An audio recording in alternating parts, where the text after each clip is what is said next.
কি নতুন কোনো এই সিদ্ধান্ত থাকবে? আমাদের এখনো সময় আছে, আজকের দিন আছে, আগামীকালও আছে। এর মধ্যে আসলে নির্দেশনাটা কি, আদেশটি কি, সেটা দেখার একটা সুযোগ আমাদের হবে অবশ্যই।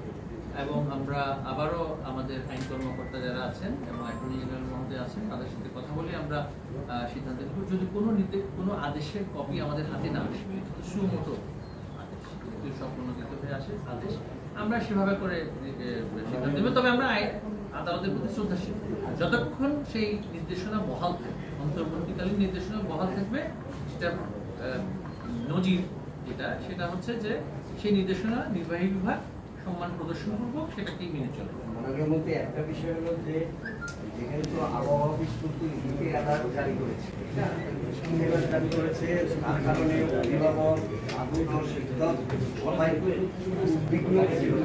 আমি আপনাকে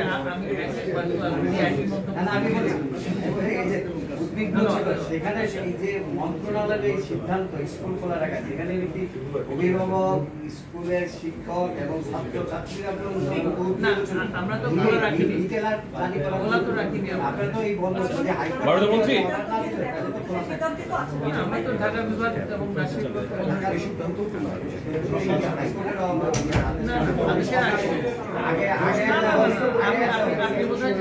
তার আগের দিকে কিন্তু আমরা প্রেস রিলিজ দিয়ে কিন্তু বন্ধ করেছি। হাইকোর্টের আদেশের আগেও কিন্তু আমরা বন্ধ করেছি। এই সপ্তাহে প্রথম দিন একদিন খোলা ছিল না, সোমবার কিন্তু আমরা বন্ধ করেছি, তারপরে রবিবার তারপরে প্রাথমিক কিন্তু আলাদা সময় তো এটা এখন আমরা আবারও বলবো যে এই আলোচনাতে আমাদের এটাও বলতে হবে যে সমস্ত কবি মাদ্রাসাগুলো আছে, নুরানি মাদ্রাসাগুলো আছে, সেগুলো তো বন্ধ করার বিষয়ে কোনো নির্দেশনা আসে। অবশ্যই সেখানে আমাদের করতে হবে। আমাদের যে বর্তমানে কার্য দিবস আছে, মোট কর্মদিবস আছে আমাদের 185 দিন। এখানে আমাদের উন্নয়নের জন্য 20 দিন রাখা হয়েছে, জাতীয় দিবসগুলোর জন্য 5 দিন, অতিরিক্ত যে 20 দিনগুলো আছে সেখানে আমরা কিছুটা রিঅ্যাডজাস্টমেন্ট করে সেটা অবশ্যই গ্রীষ্মকালীন ছুটি যেটা আসছে এবং শীতকালীন ছুটিও, সেগুলো কিন্তু আমাদের যেহেতু জলবায়ু পরিবর্তনের কারণে আমাদের যেহেতু আবহাওয়ার প্যাটার্নটি এই বছর অনেক জায়গাতে পরিবর্তন হয়েছে, আমাদের আসলে ক্যালেন্ডারটা স্থির থাকাটা খুবই কঠিন। ক্যালেন্ডারটা অ্যাডজাস্টেড হবে। গ্রীষ্মকালীন ছুটি কি বাতিল হবে? অগ্রিম বলা যাচ্ছে না। অগ্রিম কিভাবে বলবো? আমাদের যে শিক্ষার কার্যক্রম পরিচালনার জন্য যতদিনের প্রয়োজন সেটা অর্জন করার জন্য যদি শুক্রবার খোলা রাখতে হবে,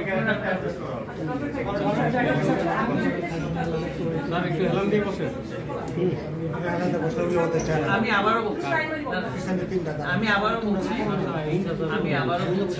যে আমরা আদেশের কপি আমাদের হাতে আসে। আমরা এই বিষয়টা নিয়ে রাষ্ট্রের সর্বোচ্চ আইন কর্মকর্তার সাথে আলোচনা করেছি এবং পূর্ববর্তী নজির যেটা হচ্ছে যে যতক্ষণ না পর্যন্ত একটি অন্তর্বর্তীকালীন আদেশ বহাল থাকে ততক্ষণ সেটা অবগত হয় নির্বাহী বিভাগ, সেটাই তারা সম্মান প্রদর্শন করবো, সেটাই মেনে চলবে। অর্থাৎ আদালতের যে অন্তর্বর্তীকালীন আদেশ সেটা যদি বহাল থাকে সেটা মেনে চলতে আমরা নির্বাহী বিভাগ, আইনের শাসনের প্রতি আমরা শ্রদ্ধাশীল, আমরা সেটা মেনে চলতে বাধ্য। তবে সেটা আমাদের অবগত হতে হবে। এখন পর্যন্ত আমরা অবগত হয়নি, এখনো সময় আছে, সেটা আদেশের কপি পেলে আমরা অবশ্যই। তবে নির্বাহী বিভাগ সবসময় শ্রদ্ধাশীল, আদালতের যে সিদ্ধান্ত আমরা সবসময় মেনে চলি।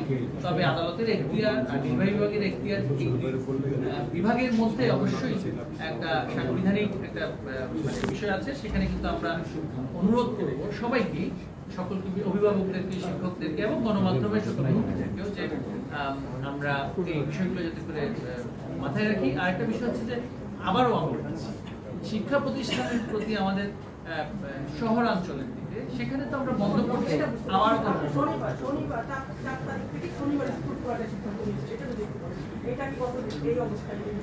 সেটা যতদিন আমাদের কার্যক্রম করতে, আমি আপনাকে আবারও বলছি, আমার যে কারিকুলামের দিকগুলো যেগুলো আছে সেগুলো যথাযথভাবে সম্পন্ন করার জন্য প্রয়োজন বোধে আমাদের শনিবার খোলা রাখতে হয় এবং হয়েছে এবং আমরা সেটা করছি।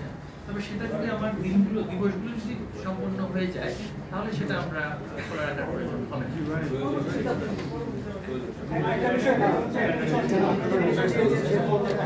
আমরা দেখেছি যে সরকারের নির্দেশনার পরে স্যার একটু তারা বাচ্চাদের নিয়ে বাধ্য করেছে। এটা একটা আমাদের জন্য বড় চ্যালেঞ্জ। আমরা সামনে গেছিলাম যে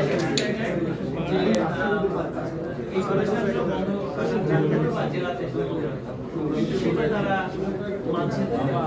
কোন কোন প্রতিষ্ঠান সেটা মানছে না, যারা নির্দেশনা দেওয়ার বড় বিদ্যালয়গুলো জেলায়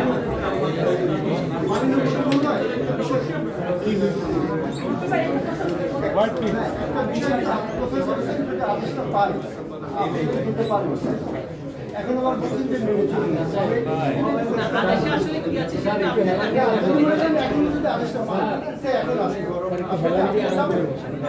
আপনি তো শুনুন নেই যদি আসে বা আমরা চাইলেও